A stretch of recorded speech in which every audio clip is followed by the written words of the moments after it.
Today we're going to talk about carrots.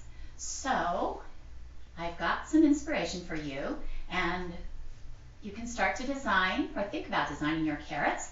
So a carrot is what shape? To me, it looks like a triangle that's pretty long. It actually could be a little bit of a cylinder, but if we think about it as a triangle for our first shape, I think that will be easiest for us to draw. So here is a napkin, I love this, with the carrots, and notice that they overlap. So there's carrots in the background and there's carrots in the foreground, and the ones in the background are lighter. This carrot, these carrots, look how fun those are over a piece of paper, a newspaper, or a page out of a book. Page out of a book would be best because newspaper is pretty thin. I love the colors on these guys. Carrots are more than just oranges, aren't they? And this carrot. So we're going to get started, and we're going to start with our simple shape, and we're going to begin. I'm just going to do a single carrot, and my shape is a triangle. Okay, I'm not going to worry too much about my green part of my carrots. I am going to just do a few little, from the center here, stems that we will put some green on. And some of them can overlap, some of them can come down front. Don't get too crazy. So there's my triangle. I'm going to then round my corners. Now remember, if this is a circle or a cylinder, we have an ellipse, don't we? So I'm going to come in and I'm going to make these sections of my carrot as it goes smaller. They're going to be rounded, and we're looking from up above. They are going to be rounded, but also they are going to get smaller as they go down, down, down, and at the very, very tip, we could have that just a little bit crazy. And we're going to talk about the fine little roots that carrots have. So there's my shape.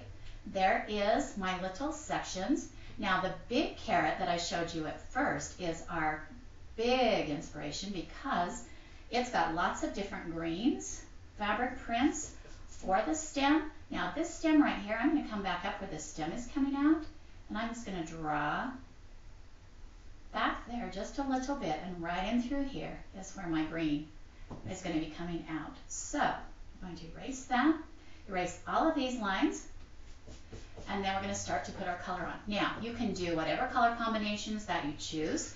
Remember, when we use our watercolors, we're going to put our colors on our plate. We're going to start with little dabs of color, or excuse me, dabs of water. Uh-oh, I think my brush was just a little bit dirty. I hate it when that happens. Always rinse your brush before you start. So, water, and I'm going to make 4 little puddles. Can you see that on my plate if I tip it? There are 4 little sections of color. And if you want to, if you've got a little spritzer at home, you could actually spray your watercolors a little bit to help pick your color up. I'm going to pick up some yellow and put in one.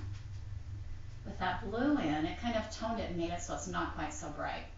Then I'm going to pick up my orange. And I'm going to do some orange.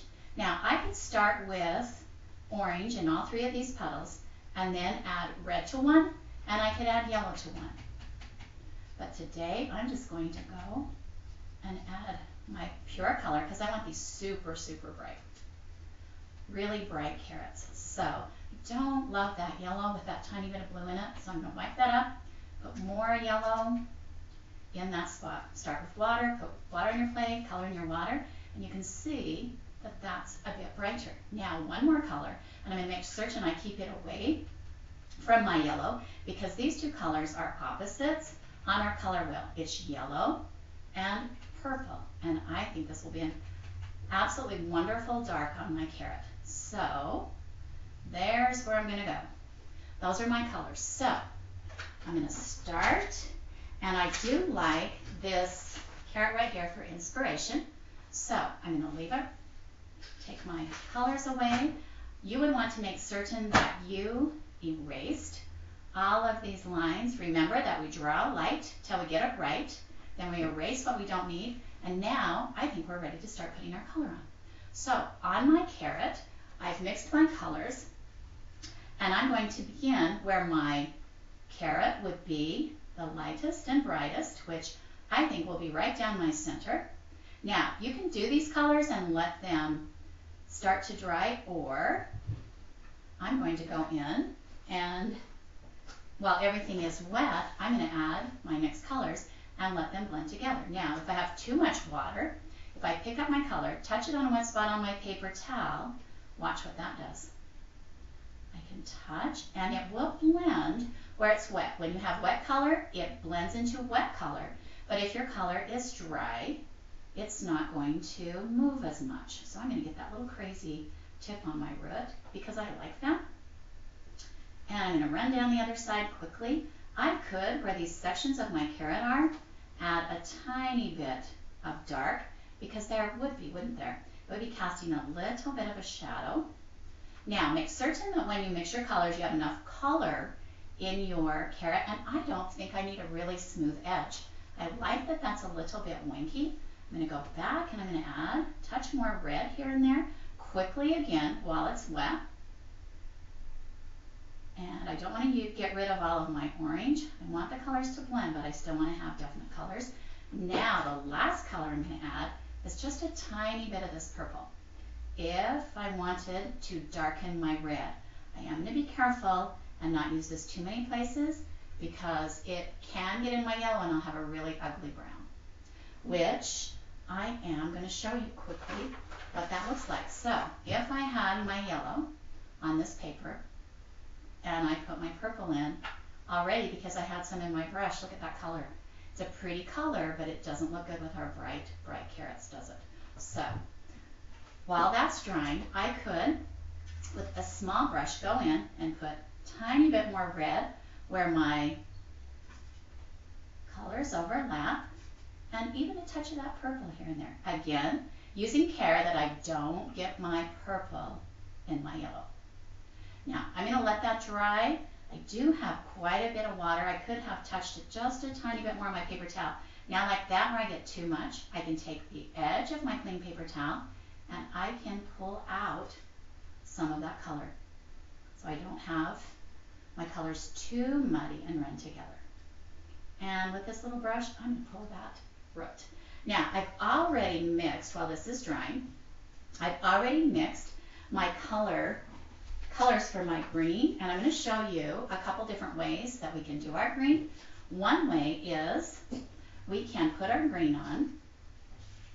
Now, again, if your water is dirty, you're going to be picking up dirty water and you're not going to love what that looks like. So you're going to get clean water.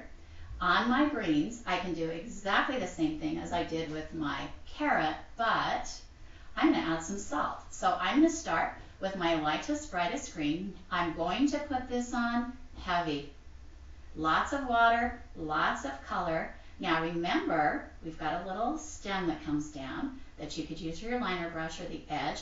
You could actually probably just pull that with a toothpick. Now I'm going to, while it's wet, pick up tiny bits of salt and put in there because carrot leaves are a little bit lacy, aren't they? And if I chose to, I could pick up just a little bit of that purple too and drop that in there, and that's going to give me even a tiny bit more of a dark value that I really like. So there is one way.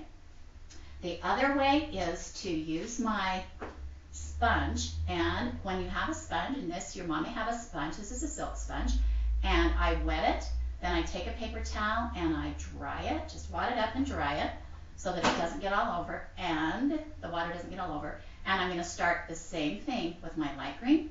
Dab that on. You may really like this better than the first technique. Depends on what you're doing and the look that you want. There's my second green. I'm going to get a little bit smaller each time I darken my color. And my last dark green. And that can dry. And again, I can use my brush, a little bit of water on a small brush, and I can pull just a few of the little lines for my stem.